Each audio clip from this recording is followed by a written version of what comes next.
কিছুক্ষণ আগে ঢাকা মেডিকেল কলেজে একটি অপ্রত্যাশিত ঘটনা হয়েছে। আমরা শুনতে পেয়েছি যে ঢাকা মেডিকেল কলেজে যারা ডাক্তার রয়েছেন তাদের উপর একটা অতর্কিত হামলা হয়েছে। আমরা যখনই বিশ্ববিদ্যালয়ের শিক্ষার্থীরা এই খবরটি আমাদের কাছে এসেছে যে বিশ্ববিদ্যালয়ের একটা রোগী যারা ছিল তাদের মধ্য থেকে হয়তো কেউ অপ্রত্যাশিতভাবে মারা গিয়েছে, তখন একটা সংক্ষুব্ধ পক্ষ ডাক্তারদের উপরে অতর্কিত হামলা চালায়।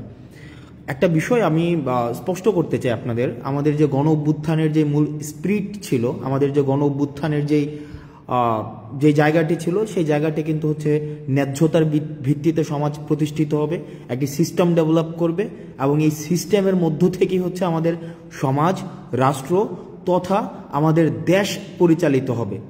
এখন দেখেন আপনারা, যে আমরা দেখছি যে বিভিন্ন জায়গা থেকে যে এই ধরনের কাজগুলো করা হচ্ছে, যেমন আজকে ডাক্তারদের উপরে হচ্ছে অতর্কিত হামলা করা হলো।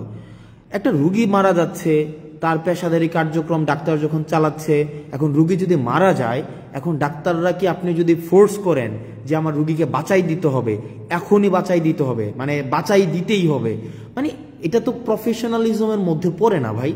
মানে এটা কেমনে সম্ভব যে আপনার ডাক্তারদের মতো করে কাজ করতে দেওয়া উচিত। আমি যদি তাকে ফোর্স করি, আমি দেখেছি আমরা বেশ অনেক দিন এই আন্দোলন পরবর্তী সময়ে, দীর্ঘ সময় আমরা হচ্ছে হসপিটালে ভিজিট করেছি, সেখানে দেখেছি যে ডাক্তাররা কি পরিমাণ নিরলসভাবে পেশাদারিত্বের সাথে তারা হচ্ছে কাজ করার চেষ্টা করে। এখন আমি যদি ডাক্তারদেরকে ফোর্স করি যে আমার একটা রুগী এখনই আপনাকে বাঁচাই দিতে হবে, এখনই তাকে সুস্থ করে তুলতে হবে, এখনই আপনাকে তাকে ওষুধটা দিতে হবে, এখনই কাটা ঘা শুকাই দিতে হবে, এটা তো সম্ভব না। মানে এটা তো সিস্টেম না ভাই, এটা তো প্রফেশনাল জায়গার মধ্যে তো এটা যায় না। প্রফেশনালি এটা এভাবে ডিল করে না। প্রফেশনাল জায়গা, ডাক্তারদের বিষয়টা ডাক্তাররা বুঝবে, শিক্ষকদের বিষয়টা শিক্ষকরা বুঝবে, ইঞ্জিনিয়ারের বিষয়টা ইঞ্জিনিয়ার বুঝবে, আমাদের যেই প্রফেশন সেই প্রফেশনের বিষয়টা তারা বুঝবে। এখন আমরা যদি তাদেরকে এভাবে ফোর্স করি, যেমন আজকে ডাক্তারদেরকে যেভাবে পিটানো হইলো, ডাক্তারদের তাদের কাছ থেকে যেভাবে বের করে দেওয়া হইলো, এটা কি একটা ইতিবাচক কোন ইমপ্রেশন ক্রিয়েট করছে আপনি বলেন? আমি যতই এখন বলি এটা ছাত্ররা করে নাই, আমরা করি নাই, এ করে নাই, সে করে নাই, আমরা পিলো পাসিং করলাম, ব্লেম গেম করলাম, এটা এর উপরে দোষ চাপাইলাম, তার উপরে দোষ চাপাইলাম, কিন্তু এটা তো নাগরিকের উপরে দায়টা বর্তায়, মানে এটা কিন্তু আমাদের উপরে দায়টা বর্তায়। দেখেন আন্দোলনটা আমরা করেছিলাম, গণ অভ্যুত্থানটা আমরা করেছিলাম, সেক্ষেত্রে এই দেশটাকে সঠিকভাবে পরিচালনা করার যেই দায়িত্বটা সেটাও কিন্তু আমাদের উপরে আছে। এখন আপনারা যদি ডাক্তারদের উপরে এইভাবে আক্রোশমূলকভাবে এভাবে চেপে বসেন, এভাবে ডাক্তাররা কিন্তু তাদের পেশাদারি আচরণ করতে পারবে না, মানে নেভার, কোনোভাবেই সম্ভব না ডাক্তাররা তাদের পেশাদারি আচরণ করতে পারবে।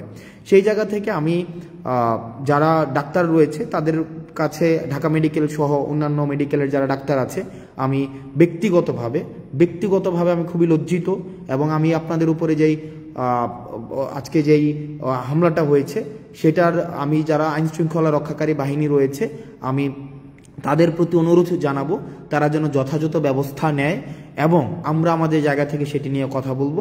আমরা নিশ্চিত করতে চাই যে ডাক্তাররা তাদের পেশাদারি জায়গায় তারা নিজেদের মতো করে তাদের যে প্রফেশনালিজম, সেই প্রফেশনালিজমটা প্র্যাকটিস করতে পারবে। হঠাৎ করে এসে আমি ডাক্তারকে সাজেস্ট কেন করব? ফর এক্সাম্পল আমি পেশেন্ট, আমার ভাই পেশেন্ট, আমার বন্ধু পেশেন্ট, আমি তো তাকে সাজেস্ট করার প্রয়োজন নাই, তাকে তার মতো করে কাজটা করতে দেই। তাকে তার মতো করে কাজটা যদি আমি না করতে দেই, সেটা কিন্তু একটা প্রবলেমেটিক একটা সিচুয়েশন ক্রিয়েট করে, ডাক্তারদের জন্য এটা খুবই প্রবলেম। আমি যদি ডাক্তারকে প্রতিপক্ষ বানাই, শিক্ষককে প্রতিপক্ষ বানাই, ইঞ্জিনিয়ারকে প্রতিপক্ষ বানাই, আমি যদি এভাবে প্রতিপক্ষ শুধু বানাতেই থাকি, দিন শেষে আমি আসলে দেশটা কাদেরকে নিয়ে পরিচালনা করব? আমাদের জন্য দেখেন এই ব্লেমগুলো কিন্তু আমাদের উপরে আসবে। এখন তৃতীয় পক্ষ, চতুর্থ পক্ষ, পঞ্চম পক্ষ, এই যে পক্ষ আমরা দোষ দিতে পারবো, এই পক্ষের উপরে দোষ দিতে পারবো, ওই পক্ষের উপরে দোষ দিতে পারবো, আমরা এভাবে করতে পারবো, কিন্তু আলটিমেটলি কিন্তু এটা সলিউশনে যাবে না। এই কারণে আমরা এই যে ব্লেম গেমিং না করে ডাক্তারদের কাজটা ডাক্তারদেরকে করতে দেই, শিক্ষকদের কাজটা শিক্ষকদের করতে দেই, প্রশাসনের কাজটা প্রশাসনকে করতে দেই, পুলিশের কাজটা পুলিশকে করতে দেই, রাজনীতিবিদদের কাজটা রাজনীতিবিদদের করতে দেই। আমরা সেটিই চেয়েছিলাম, কারণ আমরা দেখেছিলাম যে ফেসিস্ট সরকারের সময় সব কাজ হচ্ছে গণভবন থেকে নির্ধারিত হতো। ফেসিস্ট যে গভর্নমেন্টটা ছিল, এই গভর্নমেন্ট কি করেছিল, এই গভর্নমেন্টের সময় সব সময় গণভবন থেকে হচ্ছে তার কাজগুলো নির্ধারিত হতো। কিন্তু আমরা চেয়েছিলাম এভাবে না হোক, আমরা চেয়েছিলাম কি decentralisation of power. Decentralisation of পাওয়ারের মধ্য দিয়ে কি হবে, যার কাজটা সেই করতে পারবে। ডাক্তারদের কাজ ডাক্তাররা করবে, রাজনীতিবিদের কাজ রাজনীতি করবে, তারপরে হচ্ছে মিডিয়ার কাজ মিডিয়া করবে। কিন্তু আমরা দেখেছিলাম সেটা না হয়ে কি হয়ে গিয়েছিল, সবগুলো একসাথে ব্ল্যান্ডেড হয়ে গিয়েছিল। আর যখনই ব্ল্যান্ডেড হয়ে গিয়েছিল তখনই প্রবলেমটা হয়েছিল কি, ফেসিজমের উৎপত্তি হয়েছিল। তো সুতরাং আমি আপনাদের কাছে অনুরোধ করব, আপনাদের জায়গা থেকে অনুরোধ করব, বিভিন্ন জায়গাতে বিভিন্ন ডাক্তারদের উপরে, শিক্ষকদের উপরে এই ধরনের যে অপ্রত্যাশিতভাবে হামলাগুলো হচ্ছে সেগুলো নিন্দনীয়। এগুলো কোনোভাবেই কাম্য না। এখানে পাওয়ার পলিটিক্স, পেশি শক্তি বা সিস্টেমের বিরুদ্ধে গিয়ে কোনো ধরনের জোর করে বাধ্যতামূলকভাবে কিছু করানো, এই বিষয়গুলোকে কখনোই আমরা স্বাগত জানাই না, এগুলোকে আমরা পৃষ্ঠপোষকতা দেইও না। এগুলো হচ্ছে আমাদের যে গণঅভ্যুত্থানের যে মূল স্পিরিট ছিল, যে আমাদের যেই গণঅভ্যুত্থানের যেই জায়গাটি ছিল, আমাদের যেই গণঅভ্যুত্থানের আমরা সবাই যে নেমে এসেছিল রাস্তায়, সেই জায়গাটির সাথে সাংঘর্ষিক। সুতরাং আমরা যদি একটা দেশ গড়তে চাই, আমরা যদি একটি বৈষম্যহীন দেশ গড়তে চাই, সেই দেশের মধ্যে যার কাজটা তাকেই করতে দিতে হবে। পরিশেষে ডাক্তারদের সাথে যে আজকে যে ঘটনাটি হয়েছে সেটিকে আমরা নিন্দা জানাচ্ছি এবং আমরা প্রত্যাশা করব এই ধরনের ঘটনার কখনোই পুনরাবৃত্তি হবে না। এবং ডাক্তার সংশ্লিষ্ট যারা রয়েছেন, আপনারা যে নিরলসভাবে কাজ করে যাচ্ছেন সেটিকে আমরা স্বাগত জানাই। আপনাদের নিরলস কাজটাকে আমরা সম্মান জানাই। আপনারা এই ক্রাইসিস মোমেন্টে যেভাবে নেমে এসছেন, আপনারা যেভাবে সেবা দিয়ে যাচ্ছেন, আমরা এটা স্বীকার করি যে চিকিৎসা খাতে অনেক ধরনের অসামঞ্জস্য রয়েছে, কিন্তু কিছু ডাক্তার রয়েছে তাদের জায়গা থেকে তারা নিরলসভাবে কাজ করে যাচ্ছেন। আরেকটি বিষয় সেটি হচ্ছে যে আপনারা অনেকে কমেন্টে গালাগালি করেন, বিভিন্ন বিষয়ে গালি দেন, বিভিন্ন বিষয়ে আপনারা বলেন যে পেইড পলিটিশিয়ান, আমরা টাকা খেয়েছি, তারপর হচ্ছে এগুলো বলেন। আমার কাছে এগুলো ভালো লাগে, এই কারণে ভালো লাগে কারণ আমাদের যে আন্দোলনটা ছিল, আমাদের আন্দোলনটা হচ্ছে আপনার এই গালির অধিকারটার জন্য। এই যে আপনার কমেন্ট বক্সে আপনার ব্যাকস্পেস ব্যবহার করতে হচ্ছে না, যে এটার জন্যই কিন্তু এই গণঅভ্যুত্থানটা।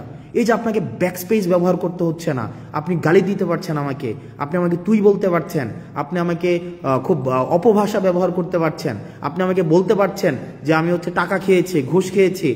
এই যে এটা বলতে পারছেন না, কুত্তার বাচ্চা বলছেন না আপনি, এই যে কুত্তার বাচ্চা, তুই তোর পরিবারের সবার কুত্তার বাচ্চা, আমি শেষ পর্যন্ত আপনার এটার জন্য আমি ফাইট করে যাব। অর্থাৎ আপনি যেন এটা বলতে পারেন, কারণ অতীতে আমরা এটাও বলতে পারতাম না। আপনি যদি অতীতের সময়গুলো দেখেন, অতীতে কিন্তু আমাদের এটা বলারও অধিকার ছিল না। সুতরাং আমরা আপনার এই গালিটার জন্য আমরা ফাইট করেছি, আপনার দ্বিমত প্রকাশের জন্য আমরা ফাইট করেছি, এবং দ্বিমত প্রকাশটাই আমরা চাই যে আপনারা দ্বিমত প্রকাশ করতে পারেন। শুধুমাত্র সহমত প্রকাশ করবেন, আমি শুধু যেটা বলবো সেটাই আপনি বলবেন, আমরা এটা চাই না। আপনার যেটা মত, সেই মতামতটা হচ্ছে আপনি যেন ঠিকভাবে প্রকাশ করতে পারেন, আমরা সেটার জন্যই হচ্ছে আমরা ফাইট করেছি। এবং আমাদের এই আন্দোলনটা অব্যাহত থাকবে, আমাদের সংগ্রামটা অব্যাহত থাকবে। কারণ আপনি যদি এই সংগ্রামটা অব্যাহত না রাখেন তাহলে আপনাকে মিউট করে দেওয়া হবে। আপনি যে গালি দিচ্ছেন এখন স্বাধীনভাবে, আপনার মাথার মধ্যে কিন্তু এই চিন্তা নাই যে আপনাকে ডিজিটাল সিকিউরিটি অ্যাক্টে আপনাকে ধরে ফেলবে। এটার জন্যই ছিল আমাদের আন্দোলন। আপনি স্বাধীনভাবে গালি দেওয়ার স্বাধীনতা পেয়েছেন, আপনি স্বাধীনতার জন্য, এই গালি দেওয়ার জন্য আমরা হচ্ছে ফাইট করব, সংগ্রাম করব, যেন আপনি স্বাধীনভাবে গালিটা দিতে পারেন। আমাকে যেন আপনি বলতে পারেন আমি কুত্তার বাচ্চা, আমাকে যেন বলতে পারেন যে আমি হচ্ছে যে টাকা খেয়ে আন্দোলন করেছি, আমাকে যখন বলতে পারেন যে আমি ঘুষ খেয়েছি, আমাকে যেন বলতে পারেন আমি 10 কোটি টাকা খেয়েছি।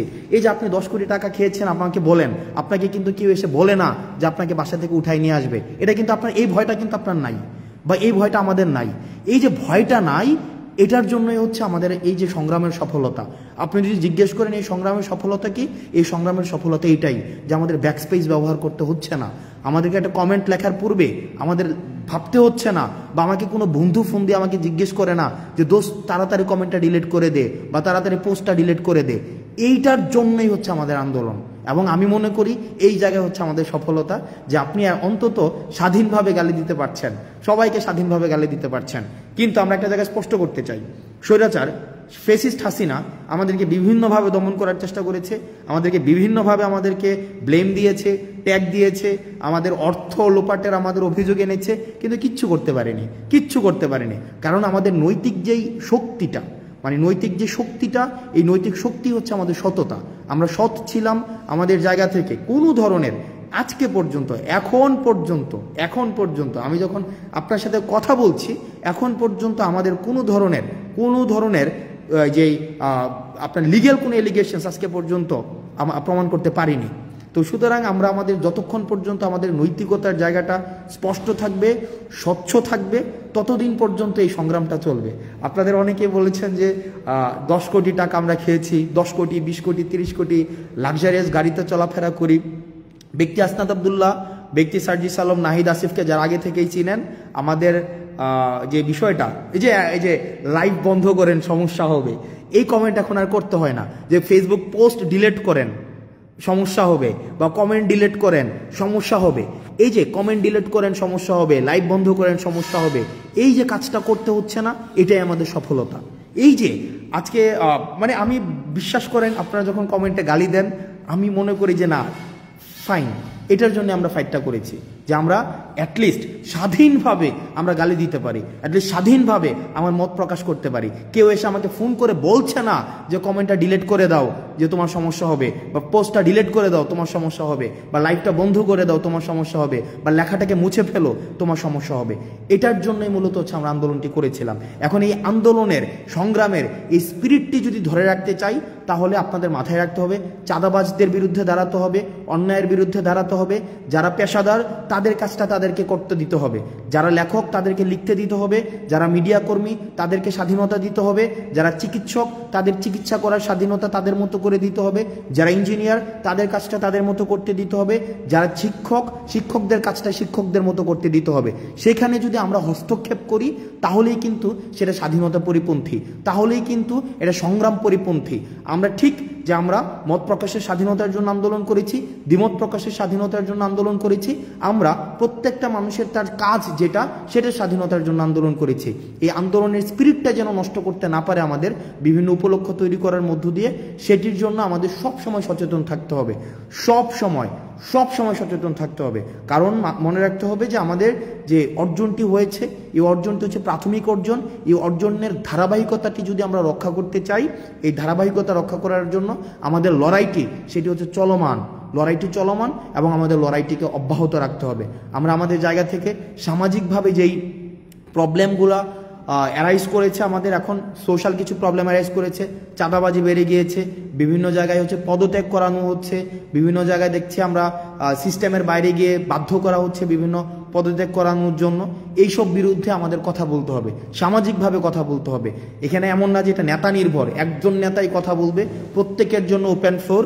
তবে দয়া করে কেউ হচ্ছে কোনো ধরনের বিশেষ সুবিধা আদায় করার জন্য, কোনো ব্যক্তি সুবিধা আদায় করার জন্য নিজের এই পরিচয়টাকে আপনারা হচ্ছে বাজে কাজে ব্যবহার করবেন না। সবাই ভালো থাকবেন, সুস্থ থাকবেন, এবং হচ্ছে এই যে গালি দিচ্ছেন আপনারা বিভিন্ন জায়গায়, এই গালি অব্যাহত থাকুক। কারণ এই গালিটাই নিশ্চিত করে যে আমাদের প্রাথমিক অর্জনটি আমাদের হয়েছে, আন্দোলনের যে প্রাথমিক যে অর্জন সেটি হয়েছে এই গালি নিশ্চিত করে। কারণ আপনি গালি দিতে পারছেন এই আন্দোলনের কারণে, দ্বিমত প্রকাশ করতে পারছেন আন্দোলনের কারণে।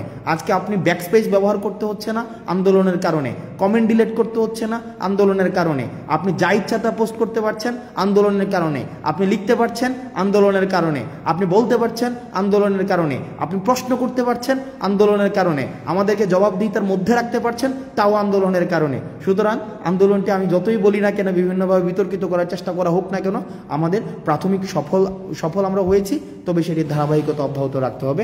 সালামু আলাইকুম।